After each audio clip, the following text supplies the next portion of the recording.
listening to Over the Oxer podcast with Tracy Cole for all things to do with the mind for equestrians.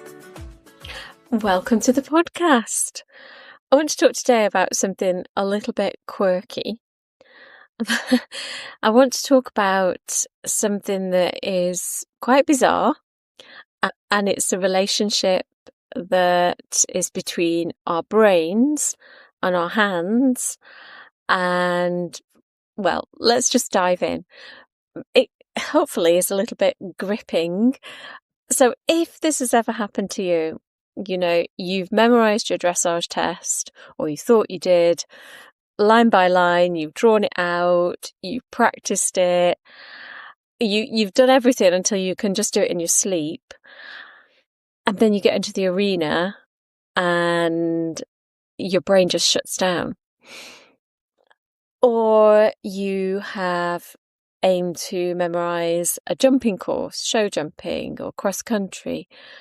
And again, you sort of got it, but when it comes to it, you sort of haven't, and you're doing it on instinct more than anything else.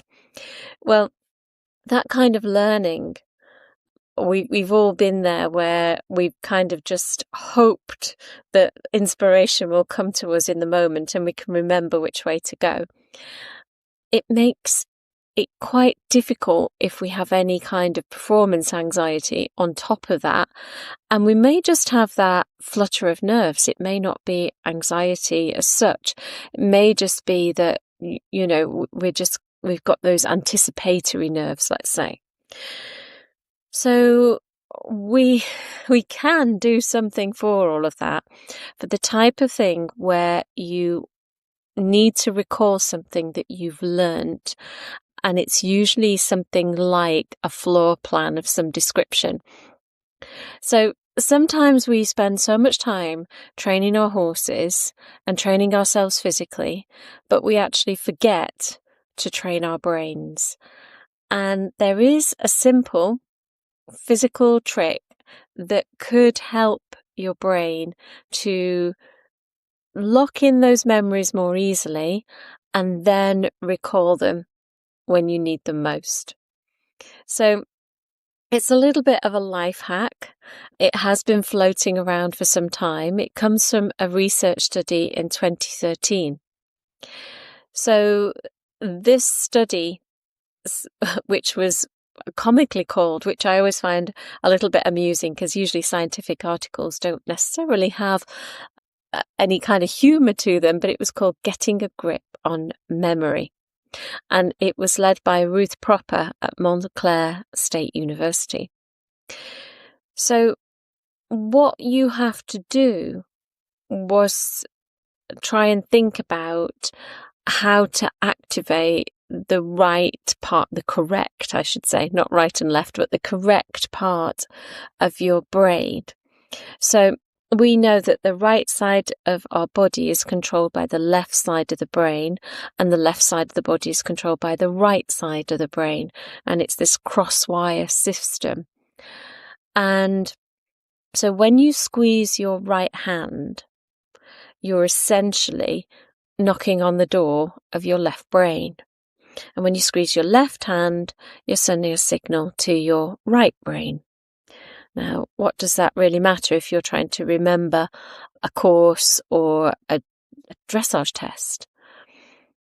Well, it's because our brain's hemispheres are specialists.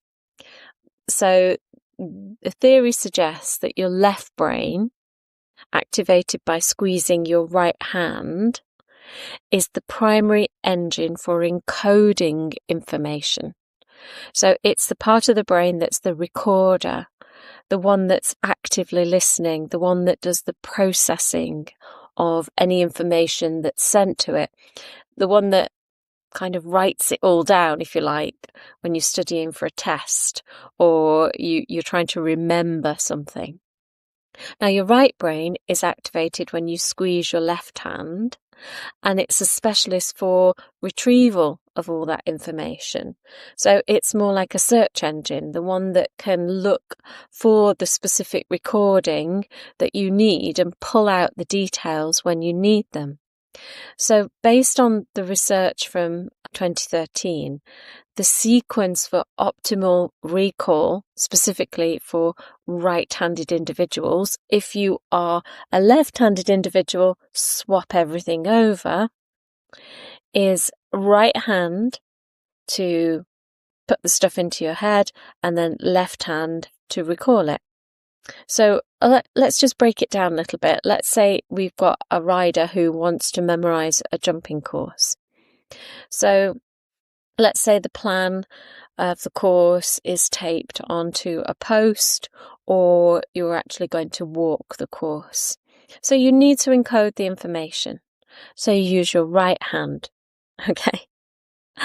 And from the study, they said that you needed a 90-second firm clench of the fist. So squeeze that right hand, and you're effectively priming your left hemisphere, and you're saying, focus, start now, because we need to record this information. And then as you're squeezing, you read the course, you walk the course, you maybe talk it through whilst you're doing that, either inside your head or out loud, and you're giving the recorder part of your brain the clearest signal that says, look, this isn't just scrolling on Instagram. This is information I want to retain, so please record it for me and write it all down. Okay, so now let's say you want to recall this.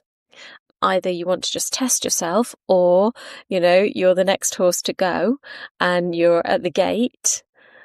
You know that the recorder has done its job, but you want to now activate the search engine. So use your left hand and another firm 90-second clench. And this time you're activating your right hemisphere and you're saying, okay, all that recording, all that writing down that I did earlier, I want to pull out that file. And this is the prime retrieval system. So you take a deep breath and you start to squeeze your hand. And so you've kind of created a memory sandwich. You do your right hand, you read, you practice, you walk the course, you do your left hand, and you do your performance, or you test out your memory. So 90 seconds does sound like a long time.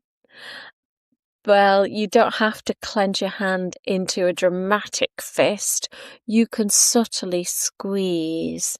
So if you were on your horse, if you could put your reins into one hand and you can just do a more subtle squeeze, or even you'll get so that you can do just a tiny touch around the reins and it won't influence your horse at all, because it's not through the physical effort, but through the nervous impulse.